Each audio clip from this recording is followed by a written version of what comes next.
Chapter 34, Deep Reconnaissance. It was much clearer this time.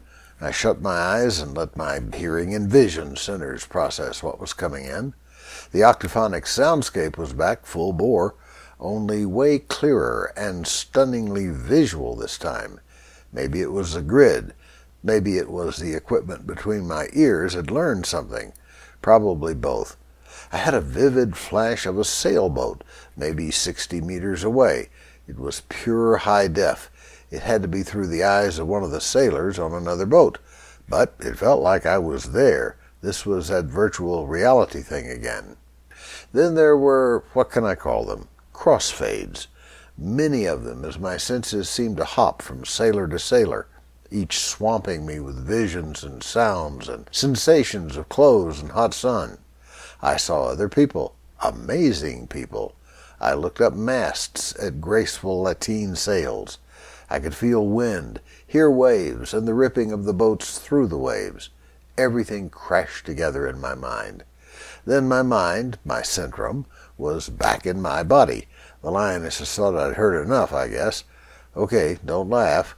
I sat down with a thud, almost fainting again. Cubby helped me pull out of it by licking my eyes and forehead. Rough tongue, good kid. I did not want to be all fainted out, helpless and probably pretty stupid looking there on the moss, so I fought to shake it off and stand up. "Too much," I mumbled. "Let's try that again with a little more focus. Pick one human and stay with him long enough for me to get oriented," I said in my most directorial tone. This was an engineering job. Makes no sense to overwhelm the engineer. "See if you can focus in on the vessel farthest to the west," I said, pointing west. That would be the lead boat, I guessed. "And if I can communicate with the mind I hear, that would be great." Why not ask? Hugeness coughed quietly, and one of the ladies moved about 10 feet east and sat down, re-aiming the grid, I supposed. I felt the gentle mind invasion coming, and boom, I was back in the head of a sailor. This guy was a woman. I felt her longish hair wrapping around my left shoulder in the crosswind, heard the sail popping. She was not looking at the fleet behind her, but toward the west. No land was in sight. The only part of the boat I could see was the tip of the prow. I felt a niggling of anxiety in the flow from her mind. Wow, I was getting emotions. And what a woman! I could feel more and more of her emotional spectrum as the seconds ticked by. The lionesses were clearly honing their technique, and I was getting a connection with this woman, greater even than the connections I'd developed with MIZ and Cubby. It was becoming more intimate by the moment. Now, I have to say, this was freaking amazing. I think I could do it, this amazing mind-reading thing, with the lionesses linked to this woman, because I had so totally gotten wrapped up in the memories of the old lioness those assholes killed. Likewise, I was in this woman's head, sort of. I shook my head, blinking my eyes big time, and pulled myself out of the link. As I re-centered myself on the moss, Huge and MIZ, standing at their close-in spot in the grid, were looking at me. "Bingo," I said. The lionesses understood the enthusiasm, if not the game. "You've hit on the leader of the band, the fleet commander. It's a female, isn't it? She's worried about something, but I have new confidence that we might make something amazing happen and find out at the same time if it's really amazing, or your engineer human friend and your very large, most talented alpha are both wrong. May I make a suggestion as to what we do next?" I said directly to MIZ. It was sort of weird that ever since we got into this lioness pride thing, MIZ had stepped back from what I thought was a pretty good buddy relationship. She definitely became part of the all-female pride, following Huge's lead and letting me bounce along in the wake of that. I think I felt a tiny bit hurt, but things were so busy, maybe not.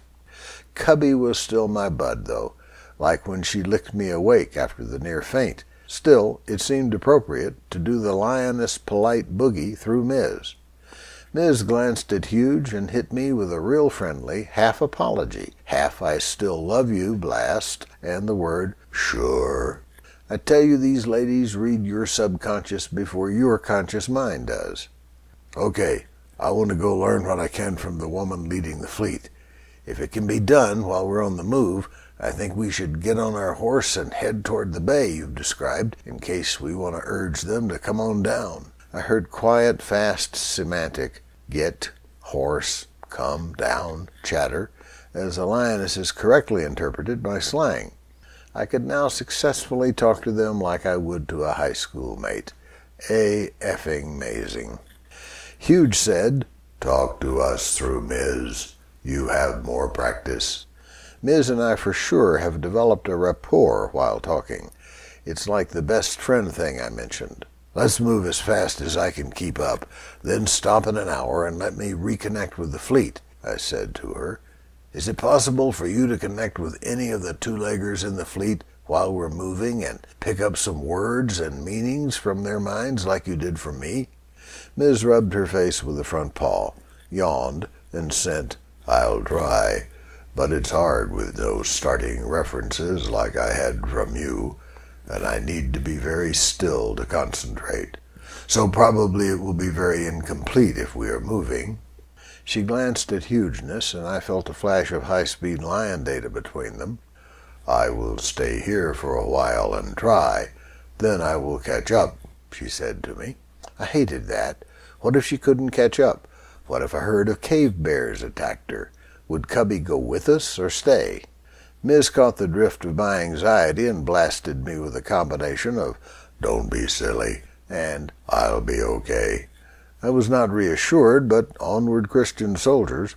Big plans in action here.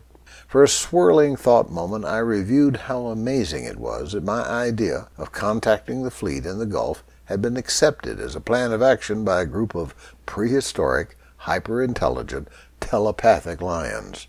It was the latest twist in the fate line that started inside a dam on the Red River. Life is incredibly flexible sometimes, capable of ornate, yoga-like contortions of the probable and the improbable. See? English minor. More quick lion code than one of the other lionesses, one who'd not spoken up so far, came trotting over. I would describe her as sleek, barely smaller than MIZ, but with a pretty face, bigger eyes maybe, very long lion lashes, and a tighter waist. I caught a drift of instructions from MIZ about how she should let me wrap her longer neck fur around my hand and lope alongside. There was a faint, almost apologetic instruction on slowing to match my loping pace. I said directly to the younger lioness, "Humans use name symbols. Do you have a choice of a name?" I felt her mind, apart and distinct from the others for the first time. She was sparkling, glittering, something bright and optimistic, and there was a clear sense of humor under it all. No choice. I will be interested in what you choose," she said. Her word use and accent patterns were kind of like mine. Perfect, in other words. Another super-fast learner. "I think I'll call you Sparkler," I said, visualizing a sparkler firework, riding kid semaphores in the night. She took the name non-committally, puzzling over the visual. I wrapped my left hand in her soft mane, and suddenly we were off. I looked back at MIZ, fighting off the anxiety of leaving her. Silly man. Until you have loped through grasslands, in and out of wooded hills, across shallow rivers and the like, with a small herd of huge lions, you haven't lived weird. It was like a Disney movie and a ballet without music. Animals so large their fast moves look like slow-mo as we all wove through nature's obstacle course. Whatever comes of this sci-fi dip into the past, I am the luckiest of engineers. We headed southwest for an hour and 19 minutes. I'll still bet on it. Before her hugeness indicated we should pause. "MIZ is on the move, so let's wait for her here," said the Alpha. "She has made progress in the task you set her to, engineer." No more detail, and waiting was easy as I flopped down on soft grass. Cubby, still panting, curled up beside me, but holding her head up to look back along our track and watch for Mama MIZ. 47 minutes later, I heard Cubby's special sound she makes when MIZ comes back from a hunt. I'd always thought it was in anticipation of the hunting spoils. but now I saw it was just the joy of reunion. I propped up on an elbow and looked where Cubby was looking. There came MIZ, and I felt a wisp of greeting from the distant figure of a running lioness. "Got it," she said simply. Learning languages has always been a hole in my otherwise hotshot brain. Differential equations went down like duck soup with cilantro for me. Quantum containment I grokked with ease. French, Mandarin, and Russian, all attempted, not so much. But within 11 minutes I was fluent in people of the TribeFolk on the sea, which was a partially sung word in my new vocabulary. In the presence of superior creatures, most in the animal kingdom kinda know what to do. Unless it's nuts, a hyena will back away from a lion's meal. Small birds do amazing acrobatics to escape the hawk targeting them. Dogs simper and lick when humans act out. Humans, at least in their opinions, rarely meet a superior creature. When they do, they either shoot it or pray to it. I ramble on this way because I'm on a steep learning curve as to how to react to the ever more obviously superior American lionesses. Imagine this ability to lift language from a human brain like you might pull a book from a shelf goes way beyond our most impressive mental talents. Tensor calculus, phooey, as my granny used to say. If everyone in the world could learn all the languages, what would that mean to, say, world peace, scientific research, international commerce, the legal profession? You get my drift. I was in the company of superior creatures, said and done.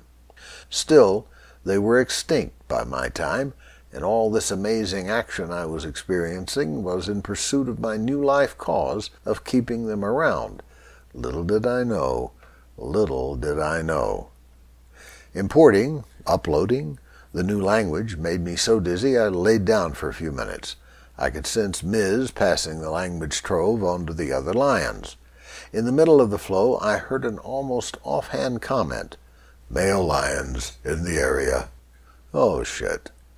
Her hugeness nudged me mentally with a polite, "You are recovered."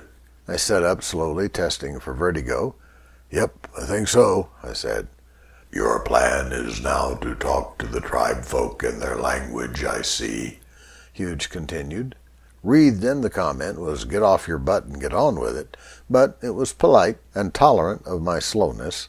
"If you'll put the high-def grid back together, I will get on with it," I said, hoping to look not quite so inferior. Before the words were out of my brain, the other lionesses were trotting to their positions, slightly different than the first. Huge went to the place MIZ had been in the first layout. MIZ stayed by my side to be my main contact point and to rest up from her catch-up sprint. I closed my eyes and let the good times roll.